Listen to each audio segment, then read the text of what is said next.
Rancho Cordova police say a teen on an electric motorcycle tried to outrun officers and use the American River Parkway to escape, but that didn't work. And now that teen is facing criminal charges. KCR Ray 3's Peyton Headley spoke with people on the American River Trail today. So Peyton, a lot of people are telling you this isn't the first issue that they've seen when it comes to e-bikes, right? Yeah, they say they've seen collisions with e-bikes, kids riding without helmets, and groups speeding past them. Many saying they want the trail to be a safe place for anyone who wants to use it.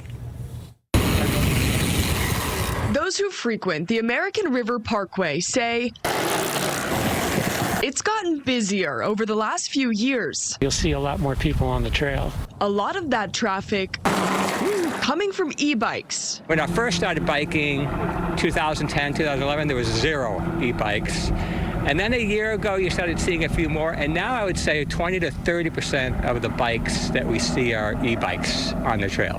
While it means more people are getting outdoors. The reason I like the e-bikes is it's easier on the knees. It's the fresh air, it's riding it. It also means more safety concerns on the trail. This one's fast, and I'm probably doing 18 or 20 miles an hour, and I've been passed by kids on e-bikes and e-scooters like I'm standing still with no helmets. I've seen a lot of accidents. I've seen people fall without a helmet, and it's not good, obviously.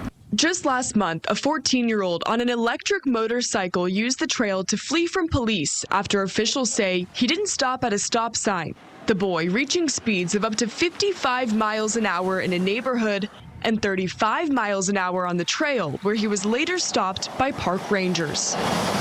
He was arrested for felony evading. His e-motorcycle was impounded, and his parents were cited. Nobody wants to hear that kind of news.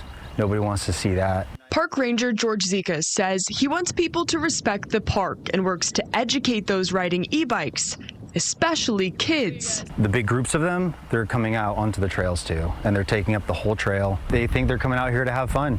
They're not really thinking about the repercussions of it. The goal, keep the trail a safe place for everyone. They really just want to have fun, and so do the rest of the folks who utilize this park, from dog walkers to hikers to runners. It should be a park for everybody. And e-bikes are categorized into 3 different classes. Classes 1 and 2 are age-friendly with top assisted speeds of 20 miles an hour. Class 3 requires an age limit of at least 16 and top assisted speeds of 28 miles per hour, but some go faster with modifications.